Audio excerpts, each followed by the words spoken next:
The wind amongst the branches is good. I love the way it smells. I said the exact same thing last time. Why do I only say these things when I'm down on my luck? So you noticed. This isn't something I'm meant to discuss with ordinary people, but I suppose I can let you in on the secret. As you know, visions are external magical foci that only a small minority of people possess. They use these visions to channel elemental power. In truth, every wielder of a vision is one who can attain godhood and ascend to Celestia.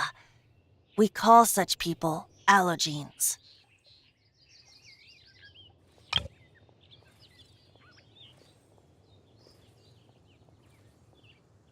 Allogenes? Paimon's never heard of them before. That's because this is a secret that only Archons are privy to. We don't need primitive tools like visions. Instead, each Archon has an internal magical focus that resonates directly with Celestia itself, known as a gnosis. It's just a glowing glass ball I carry around to avoid suspicion. So who was that nasty woman who sent Paimon flying and stole your gnosis? Her name is Signora, number 8 of the Harbingers. She and the rest of the Harbingers have been given godlike executive authority by the Tsaritsa of Snezhnaya, and with it, strength surpassing that of other mortals. The Tsaritsa of Snezhnaya? Isn't that... Indeed. She is one of the 7. The Tsaritsa who reigns from the Zepelyarny Palace, and the one person that the Fatui Harbingers all answer to. The 7 don't always get along well, but still. I never thought that she would plot to steal another Archon's gnosis. How should I put this? 500 years ago, I knew her well, but I can't say the same is true now. You see, a certain catastrophe happened 500 years ago, and after that, she cut off all ties with me.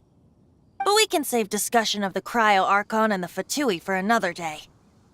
If you seek the rest of the 7, many difficulties lie ahead of you still. You should head for Mondstadt's neighboring nation of Liyue. The Geo Archon who reigns there, unlike me, administrates his entire region personally.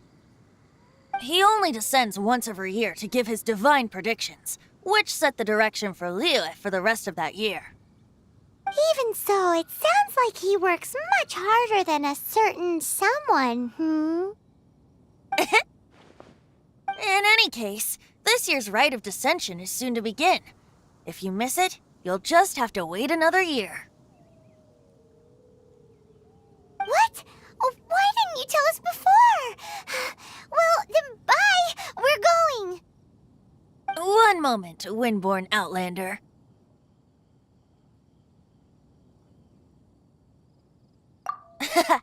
Just use it gratefully.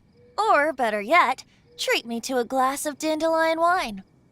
Traveler, as you set off on your journey once again, you must remember that the journey itself has meaning. The birds of Teyvat, the songs in the cities, the Tsaritsa, her Fatui and the monsters, they are all part of your journey.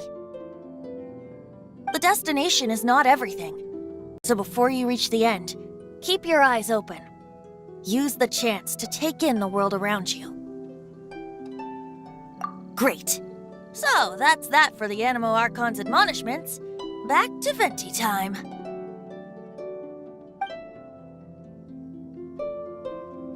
If you want to chat, now's the time. A bard stays not always in a single climb. Up till the end, Dvalin remembered his duty as one of the 4 winds. As such, I don't intend to forcibly strip him of that duty and force my ideals of freedom onto him. I just hope that Dvalin will be able to choose for himself and understand what freedom is. Before I became an Archon, I too was taught the meaning of freedom in this way by a friend. If you want to chat, now's the time. A bard stays not always in a single climb. Kaya shared some new intelligence, you say? Oh, I see. So, the Abyss Order has a princess who orchestrated the plan to corrupt Dvalin? They were probably trying to turn Dvalin into a weapon of war for the Abyss. But that said, I have never heard of any such princess of the Abyss Order. I think so too. Apparently. But how does a princess come out of nowhere and take command over the entire Abyss Order? If you want to chat, now's the time. A bard stays not always in a single climb. That Fatui lady didn't hang around, did she? She just grabbed your gnosis and left? She wanted to avoid any eyewitnesses from the Knights of Favonius. The slightest slip-up here would have destroyed the Fatui's diplomatic relations with the Knights. So they're just gonna keep acting like Mondstadt's allies as if nothing happened? If only the 7 nations had banded together against the Abyss Order in the first place. The Fatui possess the strongest military among the 7 nations, yet they've used it to steal the Holy Lyre, covet the power of gods, and use Dvalin as a bargaining chip against the Knights. Speaking of the lyre, didn't Diluc say something like this before? He said that the Fatui could only run amok across the 7 nations and threaten the Knights because of the Harbingers. Yes. As I said earlier, the Geo Archon has given them authority and strength beyond that of other mortals. The Tsaritsa... I haven't seen her in 500 years. What is she thinking? What's her plan?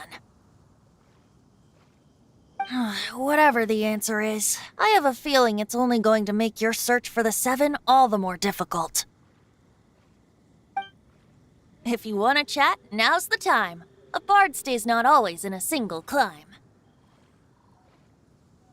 As I said before, vision wielders are known as allogenes and may ascend to Celestia.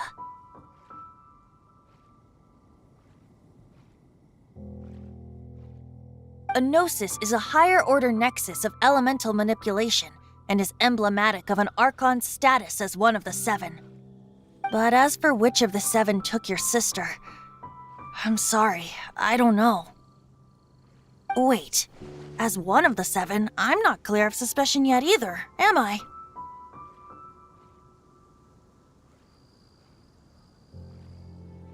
Hang on a hot second. Tone Deaf Bard is just one of Barbados' many incarnations. Who's to say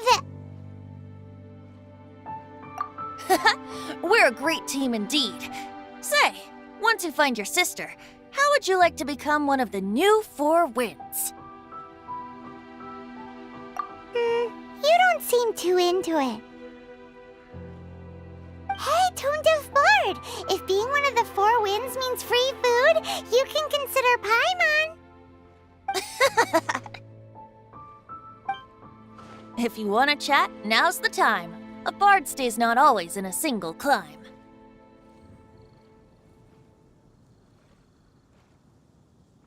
Well then, best be off to Liyue. If the dissension ritual you failed to tally, then another year you must dally.